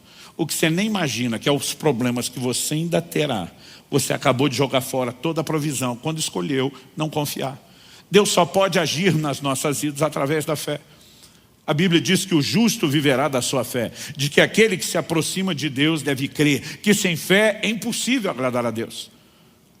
Tiago, capítulo 1, verso 5, diz: se algum de vocês tem falta de sabedoria, peça a Deus, que a todos dá liberalmente. Ele está dizendo, Deus pode interferir em todas as suas necessidades, enquanto você caminha nessa terra, oferecendo a você aquilo que você não tem. Mas no verso seguinte, o 6, ele diz, peça porém com fé, não duvidando.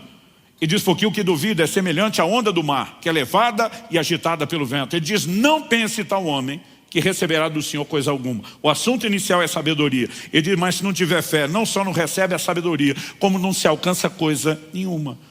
A fé é a única forma através da qual eu e você podemos receber de Deus, não apenas a salvação eterna, qualquer nível de intervenção. E o ponto é, a confiança pode ser minada com todos os resultados que ela poderia proporcionar se não tivesse sido perdida ou comprometida. Esse homem não foi castigado, ele simplesmente escolheu agir por conta própria. Ele disse para Deus, ainda que de uma forma não verbal, por meio das suas atitudes, eu não preciso do Senhor, eu me resolvo, eu me garanto.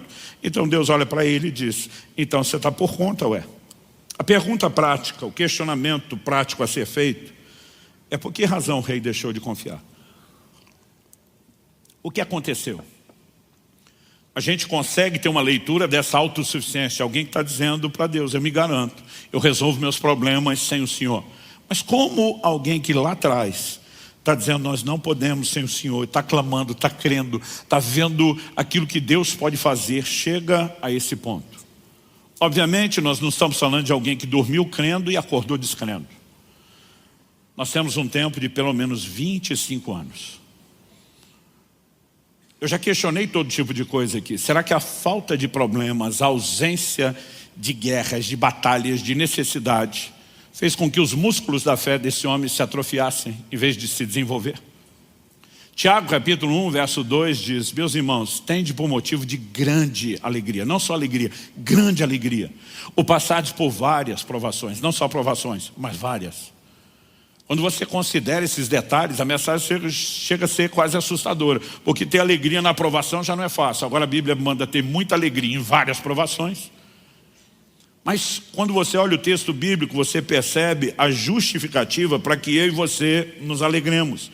Porque normalmente a nossa inclinação é olhar somente para o problema em si que nós estamos enfrentando como algo desconfortável. Mas o verso seguinte, o 3, diz, sabendo que a aprovação da fé que vocês têm produz perseverança.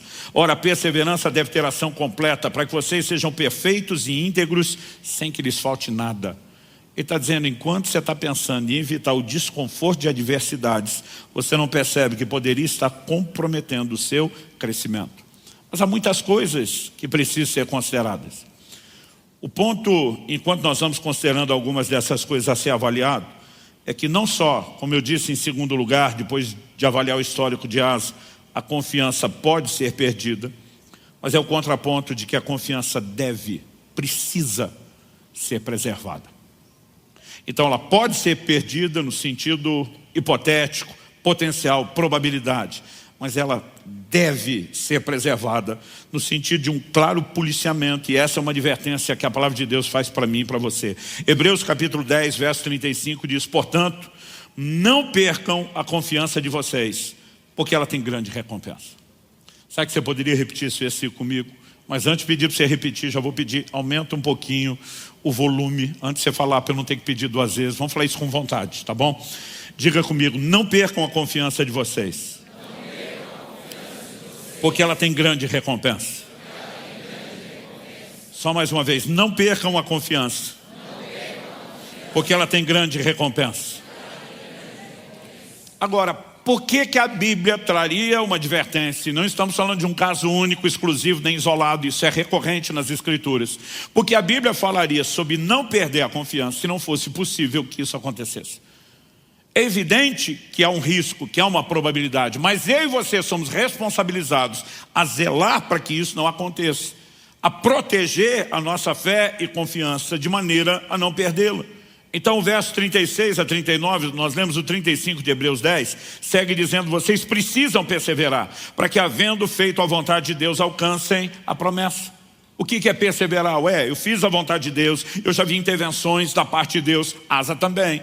Mas se não perseverar na mesma confiança, você pode não alcançar no final aquilo que Deus tem, ainda que tenha alcançado no início da jornada, no início da caminhada.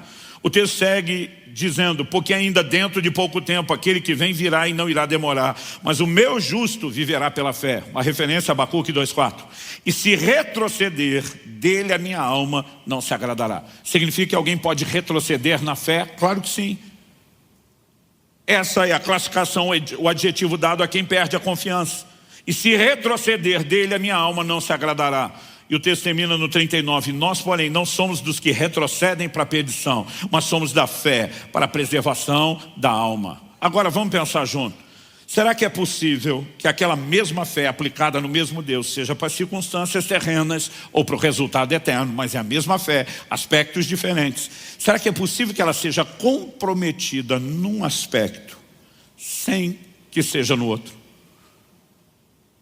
Será que nós vamos imaginar que perder a confiança é só um problema para não ver milagre aqui na terra, mas que isso jamais afetaria o curso da nossa salvação? Eu não posso aceitar isso. Porque o texto fala daqueles que retrocedem, e eles não retrocedem apenas na quantidade de intervenções divinas aqui na terra. A Bíblia diz que estão retrocedendo para a perdição. Mas quando você preserva a confiança para ela não ser perdida, isso garante o quê? A preservação da sua alma.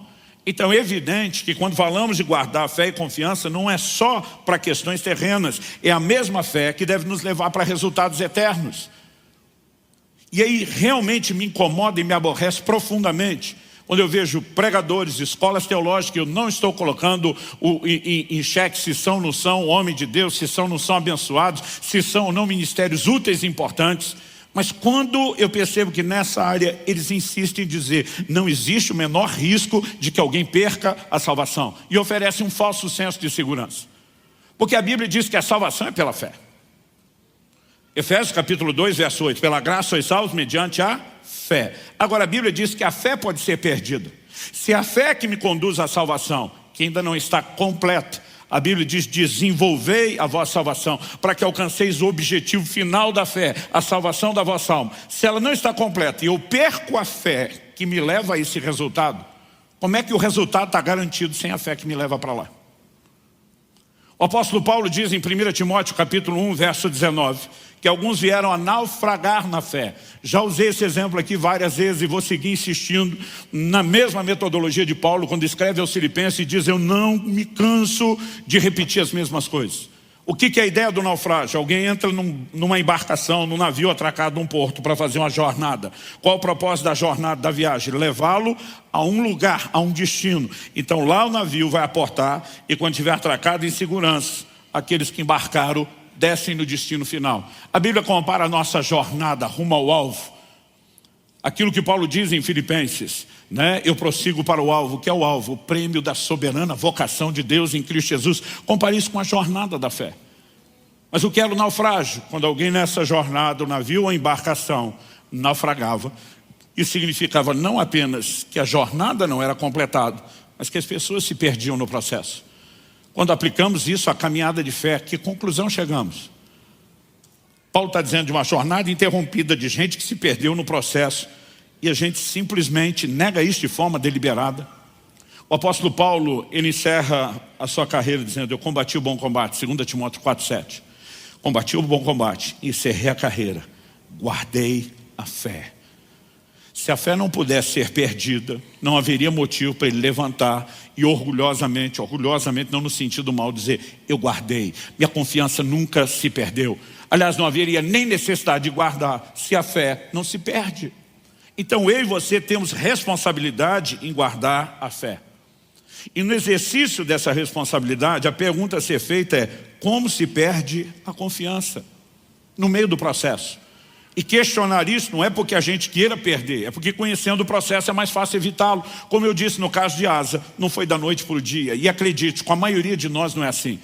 Eu vi anos atrás uma frase que fez muito sentido. Alguém disse assim, o homem de Deus não cai, ele vai caindo. É sempre um processo, é sempre gradual. E nós precisamos entender que há algumas coisas que podem evitar esse processo. Entender que ele pode acontecer, decidir vigiar, entender a nossa responsabilidade em nos resguardar é parte do processo.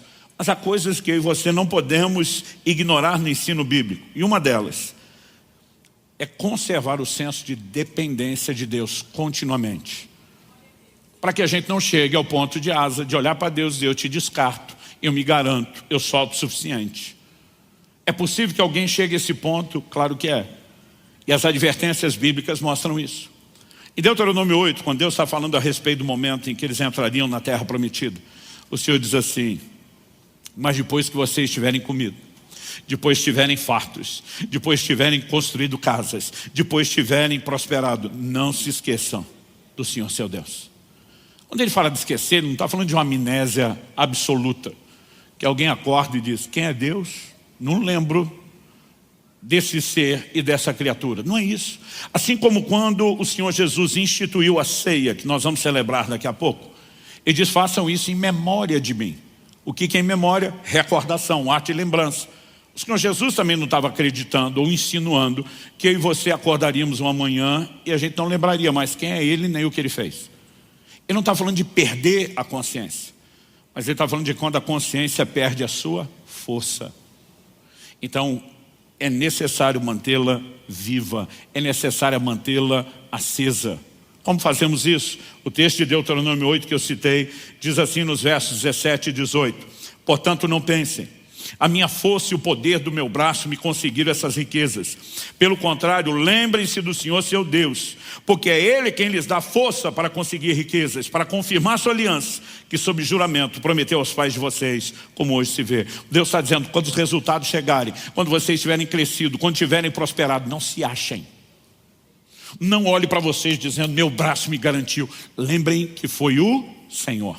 Quando a Bíblia diz em tudo dai graças, é um chamado para que o tempo todo a gente reconheça o que Ele tem feito por nós. Em João 15:5, Jesus disse, sem mim, nada podeis fazer. Paulo em 1 Coríntios 15:10 faz uma afirmação ousada.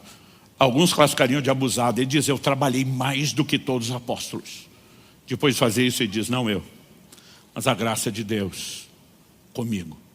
O que ele está dizendo? Posso ter tido resultado, mas não vou cair no engano de achar que eu sou o cara. Os recursos vieram dele, a força veio dele, o poder de realização era dele, e a Bíblia nos mostra com clareza, Paulo sinaliza isso em 1 Coríntios 1, para que no final das contas ninguém se glorie diante do Senhor. Nenhum de nós no final vai poder no dia da prestação de contas dizer para Deus, pois é, até o Senhor sabe que eu sou o cara, porque isso não é verdade. E Deus está dizendo, lembre disso. Então eu e você precisamos cultivar uma mentalidade de dependência, porque o processo que é gradual, ele pode acontecer de uma forma tão lenta, tão paulatina, que eu e você nem nos damos conta. Me permita dar um exemplo de algo que Deus me corrigiu há muitos anos atrás. Em dezembro desse ano, estou completando 30 anos de ministério pastoral. Comecei a pregar a palavra de Deus há alguns anos, então antes disso, são mais de 3 décadas servindo a Deus. Eu me lembro de anos atrás, um dia que o Senhor me confrontou a respeito de uma mudança no meu comportamento. Ele me perguntou, por que é que você não ora mais como orava no início? Desde jovem, solteiro, eu separava horas do meu dia, mesmo uma agenda apertada de trabalho, de estudo, para estar com Deus dia a dia. Raramente iria ministrar em qualquer lugar sem ter investido um bom tempo de oração, de jejum, buscando a Deus. Mas agora o Senhor me cobra e diz, por que você não ora como orava antes? Eu falei, Deus, eu era solteiro, não tinha mulher, não tinha filhos, não tinha igreja para pastorear, quase como quem diz, o Senhor mesmo me encheu de tanta atividade que agora não sobra tempo para orar como eu orava antes. Isso não significa que eu não orava. Mas eu não orava como orava antes. Não era o mesmo ritmo, não era a mesma intensidade, não era o mesmo tempo despendido diante do Senhor. E quando eu estou dizendo aquilo, e realmente acreditava naquilo, porque ninguém acha que consegue enganar o Deus que sabe todas as coisas. Quando eu respondi isso, o Senhor me falou, não, essa é a desculpa na qual você resolveu acreditar. E dessa forma não enxergar o que está acontecendo. Ele me disse, a razão pela qual você orava muito mais no início era por um senso de incapacidade, o que gerava em você um senso de dependência. Era sempre um desespero dentro de você, eu não consigo fazer isso, a menos que Deus o faça. Então, todo o tempo gasto em oração era um clamor para que você visse a minha manifestação. Mas o Senhor diz, à medida que o tempo foi passando, você começou a sentir que era bom naquilo que fazia, que agora você tinha pegado o jeito, que agora você tinha o traquejo da coisa. E sem que você percebesse, você passou a me colocar de fora. E o ponto é que Deus não apenas falou, Ele abriu meus olhos. Eu enxerguei aquilo com tanta clareza. Não havia nada, absolutamente nada que eu pudesse falar para retrucar aquilo. Eu simplesmente percebo que eu estou enganando a mim mesmo. E é por isso que a Bíblia às vezes fala de pessoas como Pedro, quando o galo canta, como o filho pródigo, que caíram em si, porque estavam fora de si. E essa é a hora que a sua atitude determina como as coisas se conduzirão. Você vai ficar revoltadinho, estilo asa, e brigar com Deus que está falando, ou você vai à semelhança de Davi dizer, eu me arrependo e eu conserto. A gente tem uma leitura equivocada, que ela é exacerbada dentro da cultura latina, eu diria. Quanto mais eu viajo e conheço povos e culturas, mais evidente isso fica para mim dentro da cultura latina. Nós temos a dificuldade enorme com o confronto. Porque a gente lê o confronto como se fosse uma reprovação de quem somos, não de algo que fizemos. Então mesmo quando Deus chama atenção, porque nos ama e quer o melhor de nós, é como se a gente já visse naquilo um selo de desaprovação, existe uma reação emocional, a gente se fecha e a gente bagunça as coisas. É por isso que no livro do Apocalipse você vê o Senhor dizendo com toda clareza, tens a teu favor isso, isso e isso. Ou seja, eu não te desaprovo quanto pessoa, eu estou aprovando você, mas tem um comportamento que precisa ser arrumado, que também não muda a minha capacidade. O Senhor precisa vir, como a gente diria, pisando em ovos, para não criar uma resposta errada. Naquele dia eu chorei e chorei muito. Eu passei a orar e clamar a Deus com insistência. Não me deixe entrar nesse processo gradual de autossuficiência, de te excluir do processo. Me ajude. Mas ao mesmo tempo em que eu dizia, me ajude, o Senhor diz, há formas de você se ajudar. E uma delas é cultivar gratidão por tudo que Deus tem feito. É o tempo todo reconhecer aquilo que você não pode sozinho. É você continuar crendo e clamando para novas intervenções. Lembrando, esse tem sempre sido o meu histórico dependência de Deus. A fé, ela não apenas pode, ela precisa ser preservada. E a minha mensagem para você hoje é, não perca a sua confiança. Me parecia às vezes que Deus cobrou quase que demasiadamente a Asa. Mas como foi dito em Lucas 12:48, aquele a quem muito foi dado, muito lhe será exigido. Quanto mais nós vemos e experimentamos o que Deus tem, maior será o nível de cobrança. E Asa viu o que Deus podia fazer. Ele não tinha o menor direito de escolher parar de confiar. Eu vou repetir mais uma vez o que eu anunciei e ficaria repetindo. Pior do que nunca ter confiado em Deus é alguém tê-lo feito, provado resultados, então abandonar a confiança. Eu termino lendo a você a advertência de Hebreus capítulo 3, de 12 a 14. Tenham cuidado, irmãos, para que nenhum de vocês tenha um coração mau e descrente, que o leve a se afastar do Deus vivo. O verso 12 traz uma advertência que é generalizada. Temos que ter cuidado para que não haja um coração mau e descrente. Outra tradução diz um perverso coração de incredulidade. O que ele faz? Nos leva a se afastar do Deus vivo. Como que alguém se aproxima? Hebreus 11 diz, aquele que se aproxima de Deus deve crer. Nós nos aproximamos por fé. Só pode afastar quem já aproximou primeiro. Como que se afasta? Incredulidade, o oposto da fé. Verso seguinte diz, pelo contrário, o que é o contrário de se afastar, permanecer próximo, colado, juntinho, ou na linguagem do bom mineiro do interior, agarrado nele. Ele diz, pelo contrário, animem uns aos outros todos os dias, durante o tempo que se chama hoje, a fim de que nenhum de vocês seja endurecido pelo engano do pecado. Porque temos nos tornado participantes de Cristo, se, e aqui o condicional é claro, se de fato guardarmos firme até o fim a confiança que desde o princípio tivemos.